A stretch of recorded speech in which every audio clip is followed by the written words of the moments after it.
This is Healthcare's Missing Logic podcast episode number 174. Today, we talk about leveraging a creator outcome to focus on your current reality and your future desired outcome as a leader, something every leader will benefit from. Don't miss it.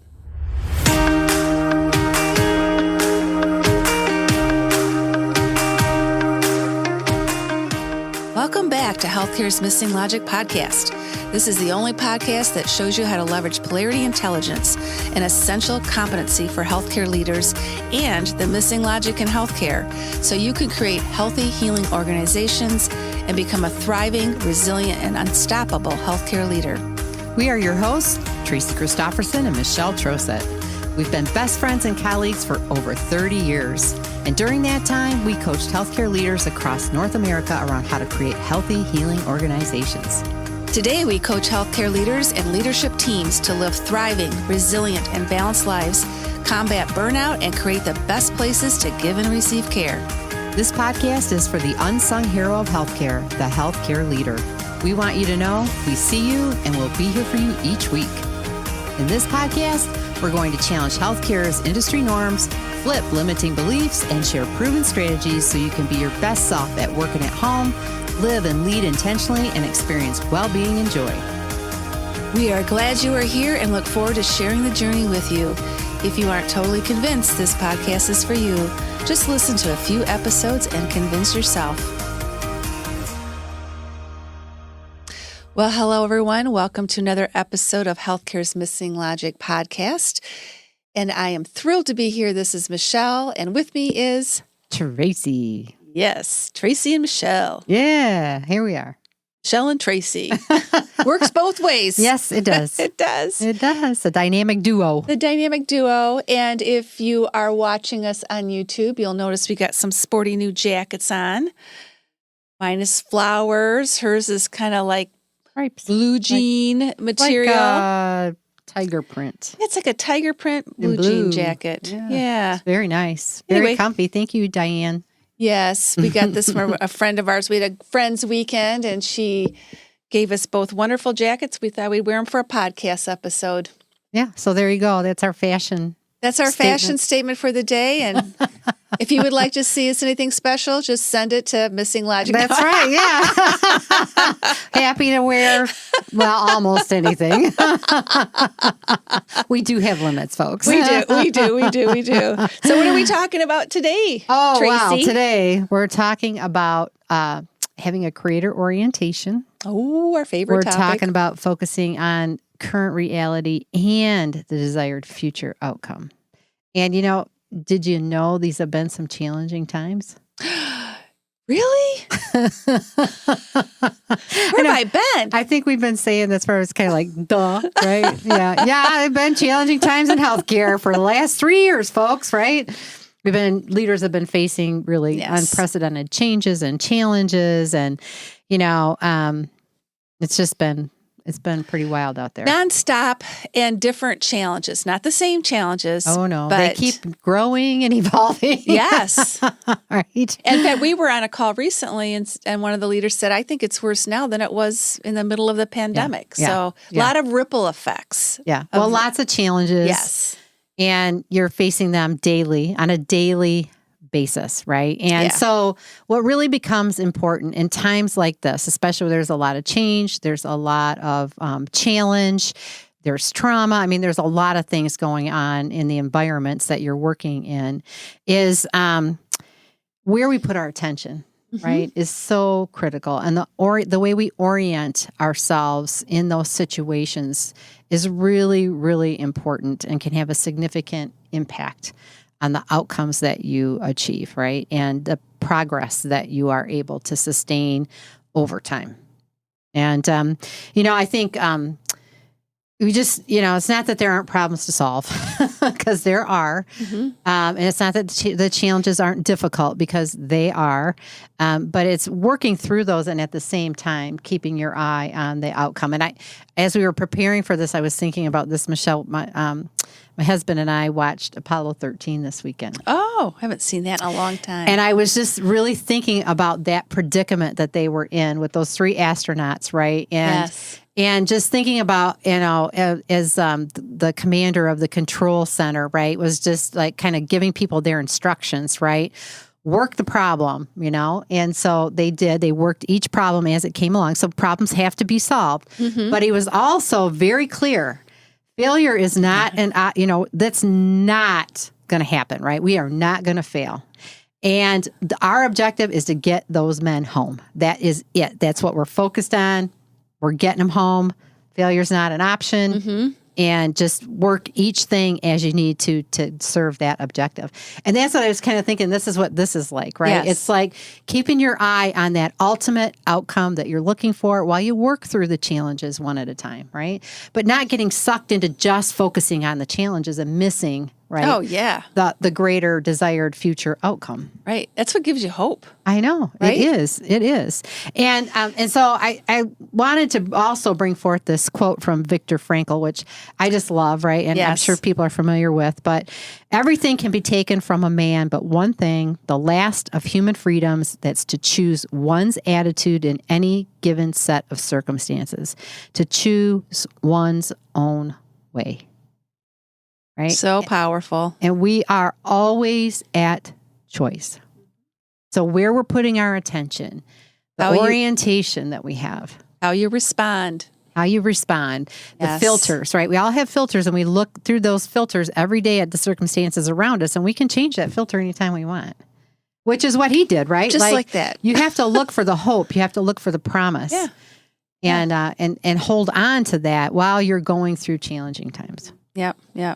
That's what today is all about. That's what today is all about. And we know that leaders who hold a creator orientation and place their attention on leveraging and learning from the current realities while moving toward the future desired outcomes, they're going to experience more success along the way and less stress, which is really important these days. Leaders are really stressed. So this is a stress reduction methodology. Yeah, it is. It really is.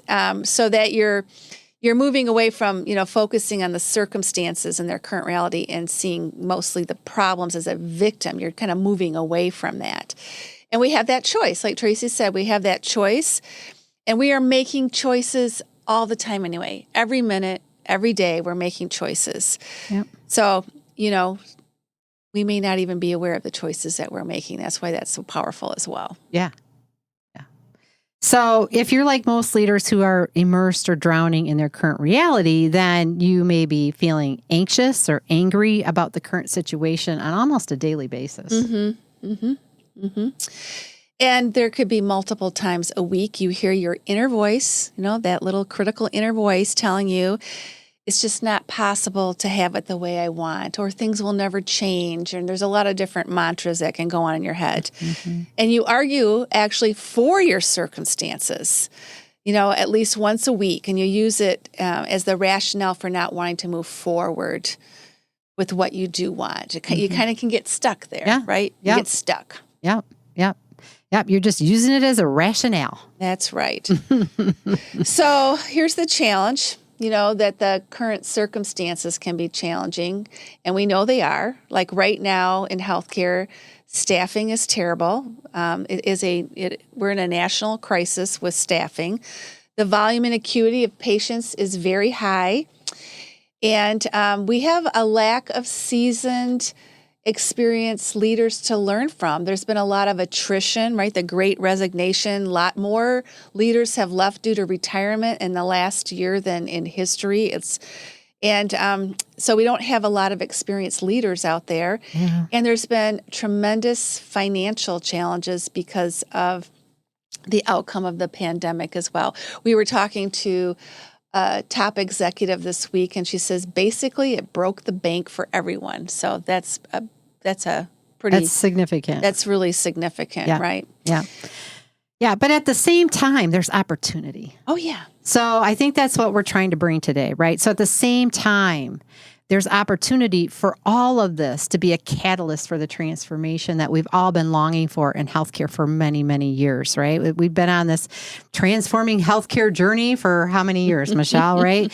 Over 30. But if you only focus on the problem, if you and focus on problem solving from the place of what you already know, then you're missing that opportunity to really step into that creator space, right? To really create the future, to leverage what's happening now to transform healthcare, to do things differently, right? So what we need to do is step into that kind of an orientation rather than a problem orientation, really be in a creator orientation, really leveraging what's happening and this tension and energy, right, between the current reality and your future desired outcomes.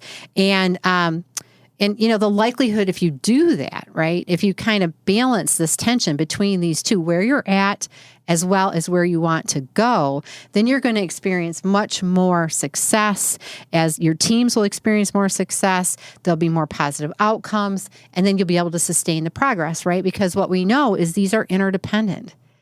The current reality and the future desired state are interdependent. They're influencing each other, right? And when you're in that creator orientation, you can see your current reality from kind of that outcome, that bigger outcome perspective, right? You're looking for the opportunity. You're looking for the growth. You're looking for ways to learn and transform when you're in a creator orientation. And so that's what's helping you to be in it and move beyond it, right? Leverage it to get to the next state, right, where you want to be. And the truth is, it's always happening. This is always at work, right? Right. It never goes away. So even when you achieve your desired state, you start all over again, right? It's just always an ongoing process because we never arrive. And I actually think that's really good news. I mean, I just think that's... Yeah. Well, we don't want to because then we're stagnant, right? Then we're not up to speed. We're not evolving as the times are evolving, right? And this is an evolving time. Right. So we're always balancing these two poles. Yep. And I keep thinking about that creator orientation. So back to Apollo 13. Well, just remember when they were talking about the lunar module, right? That was meant to land them on the moon, right? And have them be on the moon, and how they were going to use it, right? For its fuel and as an engine. And the gentleman that designed said it wasn't designed to do that. And he was just like, I don't care what it was designed to do. I want to know what it can do. And that's the same thing that we're in right now, right? It doesn't matter what's been designed before. What can we do? How can we step into, the future and look at things with that kind of creator lens, right? Who cares what it was? Let's talk about what it can be, right? What we can do. What's possible, the art of possibility, right? The future's there, right? Yes. The possibilities are there. So some of the positive outcomes that you get when you have that creator orientation as a leader, you kind of have that positive outcome focus on the experiences that you have right now, is you learn from your current reality. So, it's challenging, but you take it on. And in the process of that, everybody's growing and evolving and things are shifting, right? So you grow from it. The other is you gain perspectives by having dialogue with others. So gaining a new perspective. Again, it's not operating from what you've known, but leveraging the collective understanding to see it differently, to look at it through a different filter, right? To see the situation in a different light, not based on the past, but based on what can be in the future.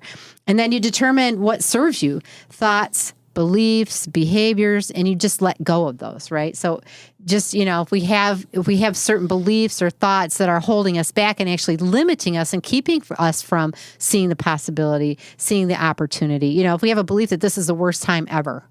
Yeah. And we're just going to sit in that thought rather than this is the greatest time because this is the time for change, right? This is the time for growth. So those, you can hold one or the other of those beliefs and it's going to shape your behaviors. It's going to shape what you do, the actions that you take. So having that kind of more creator outcome orientation is going to, serve you more to move you forward. Yeah, it will also serve you when you think about your preferred future as well and your desired outcomes. Yeah. So some of the positive attributes or outcomes of that is that you make decisions guided by your intuition, your values, and your purpose. And that takes self-reflection. That's really important. So you make a space for that, but that is what's going to define your future for you, what that desired future looks like. And then hold a clear vision of what is desired. So just, really get there from a vision perspective, an image perspective. What is it going to look like? What is it going to feel like? And then determine what will serve you in your future state, and then embody it and embrace it. Kind of become it, right? Mm-hmm. Yeah. Become it. And that can be at the individual level or the organizational level. That's right. Like if you're trying to improve your culture, then it's everybody. How do you want people to be in your culture? What do you want people to feel? What do you want your patients to feel when they come in the door, right? Everybody creates it together, right? Or it can be just about you, right? Mm-hmm. And embodying a new characteristic or a new way of being. But one of the things that we do in working with leaders around this is leveraging our dynamic balance effect framework, of course, the 3 pillars. And it's really leveraging the tension between these two that helps people achieve those sustainable outcomes and those sustainable results, right? So the first is the mindful choices piece, right? Which is a pillar in our dynamic balance effect framework. And in that pillar, we help people to reorient, to have that kind of outcome orientation rather than just the problem orientation, and choosing those beliefs, really thinking about what is embedded in our culture, what is embedded in my thinking as a leader, as far as thoughts and beliefs, and what do I need to overcome and flip, right, to something that's more empowering to help me be more empowered as a leader, or the people I lead be more empowered, and interpret the situations from a different lens, right, from that more of that creator or that outcome orientation. Yeah. Right. And then just understanding polarity intelligence and how to leverage that tension between these two poles, rather than reacting to, the current reality and begin, again, stress, and then worrying about the future, or, but to really leverage it, recognizing where you are in it, and paying attention to both is really important too. Yeah. And I think we were just talking with somebody, and they are in the tension, and they are feeling like it's a tug of war. That's how they describe it. Like, I'm in this tug of war every day, right? Like between this and this and this and this, right? And so they're not recognizing that that's a natural tension that is always going to be there. So in our program, we help people to see how it's showing up for them. Mm-hmm. And then helping them to recognize, that's what that is, right? Because when you're in a tug of war, it wears you out. Like, have you ever been in a tug of war? Yes. I mean, those people are pretty exhausted at the end, right? Right. And so it's not about that. It's not about it working you. It's about you working it. Yeah, exactly. And that's what we're after in working with healthcare leaders, to leverage that. And then personal alignment is the other pillar. And of course, this is really operating from strengths, not just yours, but the team's strengths, everybody's strengths, right? We don't all have every strength we need to tackle the challenges that we've got, or to think differently, or to create. And so we need to leverage the strengths that everybody has, and have then that clarity on the vision of what it is that you're trying to create, the goals, the outcomes that you're striving towards, and keeping everybody connected to the purpose, to that shared purpose, to their personal purpose, right? Their professional purpose. That's what motivates us. That's what keeps us in the game, keeps us moving, right? Mm-hmm. So going back to polarity intelligence, and when we think about this tension, and if we look at it like a tug of war, and we over-focus on just the current reality and hanging on to that current reality, some of the things that can show up is reactionary to and just lack mindful choices. We just react. Okay? That always brings me back to the Viktor Frankl quote.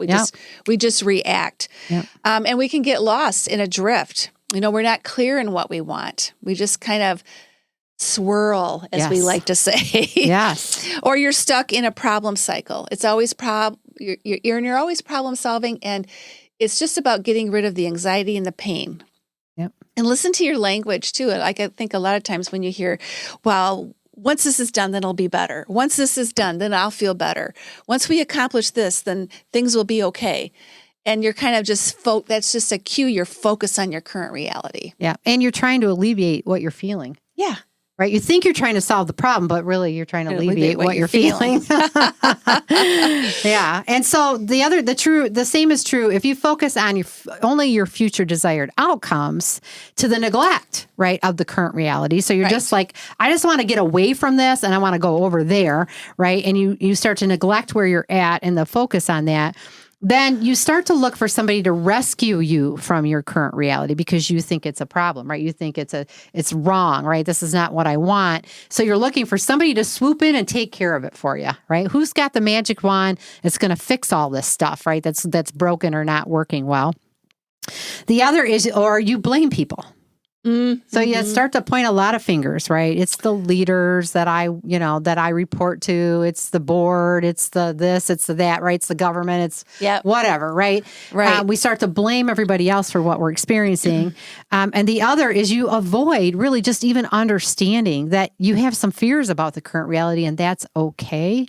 But you avoid your own understanding of the situation, how you are a part of it or in it. And so that also, right, can cause you challenges as well. So, you can kind of slip into that, a victim role or the dreaded drama triangle as David Emerald describes it. And that's what we want to avoid, right? So ultimately, if you're over-focusing on one to the neglect of the other, and sometimes you can be neglecting both, actually, right? And you can then end up in just this swirl of confusion and a lack of progress. You're just swirling around and not getting anywhere. Swirling.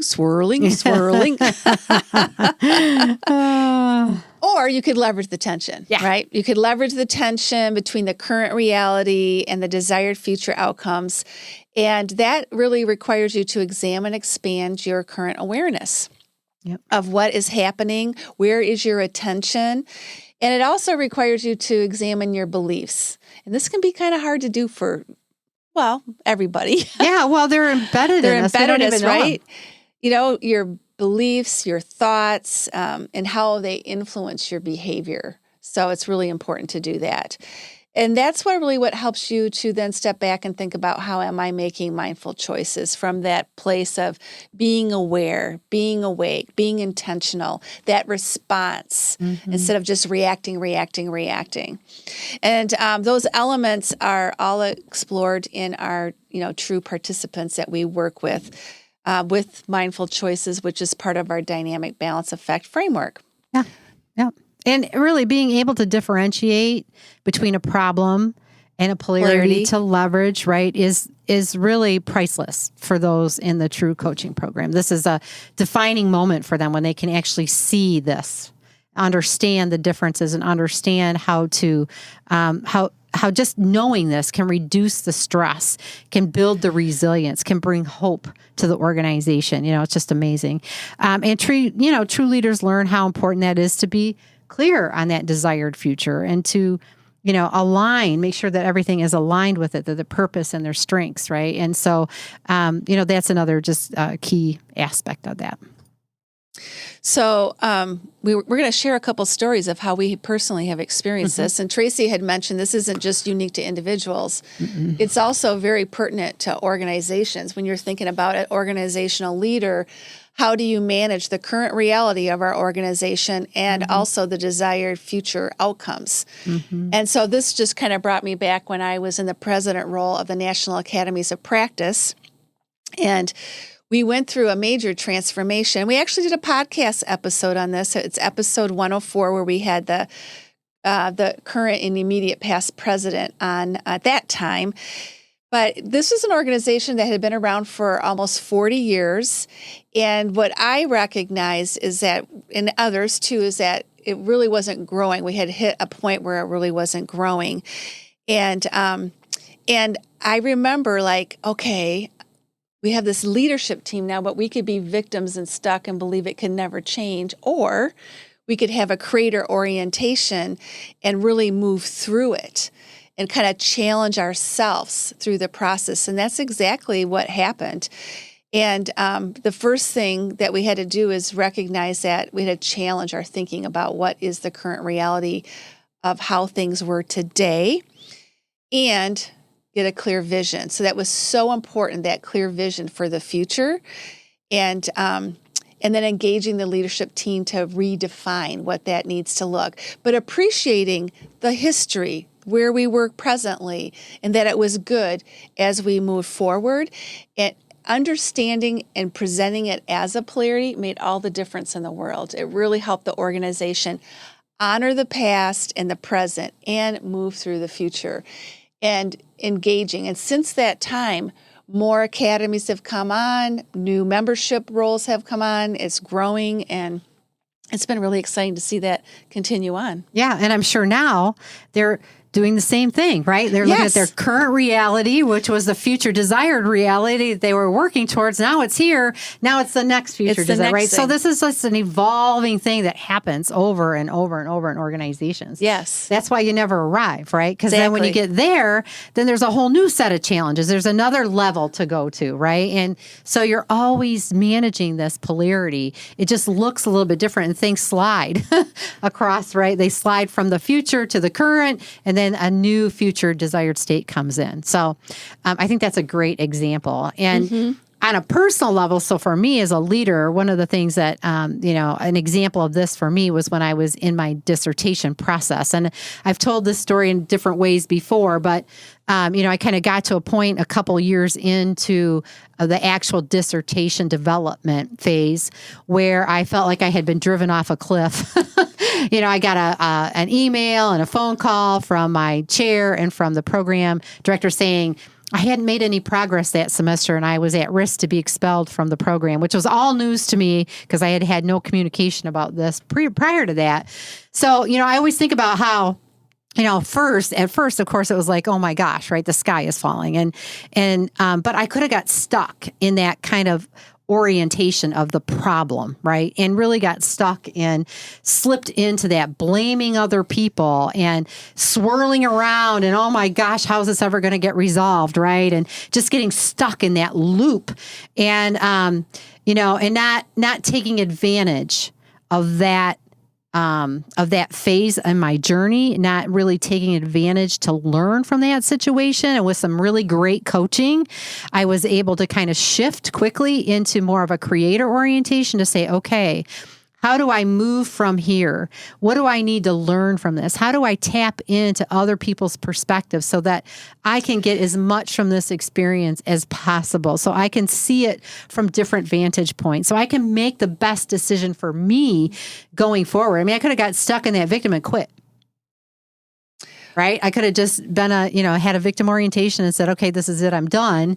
But I connected back to my values. Yep. I looked at my strengths. I looked at my purpose and what I ultimately wanted. And I was focused on, got that outcome focus and that creator focus. No, I'm going to recreate this and I'm going to move forward in a different way with a different committee.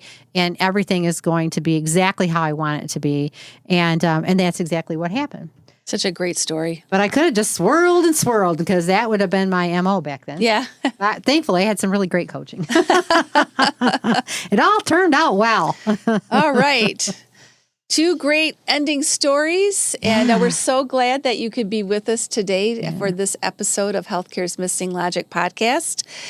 And if you are a leader motivated to be the best you can be as a leader, despite all of the challenges in today. Don't fall into that victim mode. Go out to our website, missinglogic.com, and sign up for our Leadership Survival Bootcamp, which is the beginning step of how we share some of these strategies. And we're really here to help you.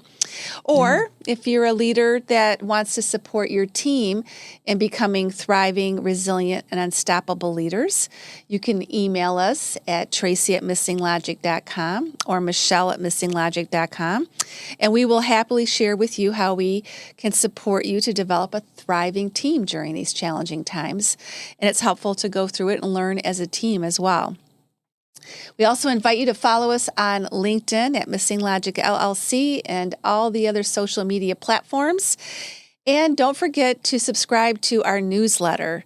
And you can do that by going out to our website, which is missinglogic.com/newsletter.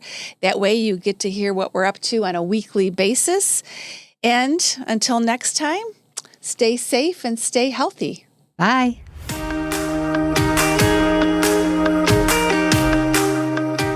We hope you enjoyed this episode of Healthcare's Missing Logic podcast, now a top-rated podcast for healthcare leaders.